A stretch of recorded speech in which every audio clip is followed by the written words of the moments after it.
Another great resource of the Marquette Career Network is the discussion board feature that is great for receiving valuable insight and perspective about a topic or question from the entire community.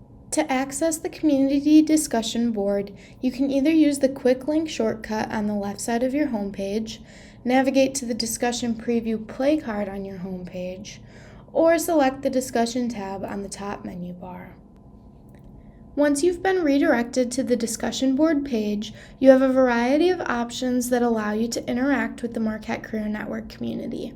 One option is to create a post or ask a relevant question. Once you have a question written and ready, you can post it to the discussion board as yourself or anonymously.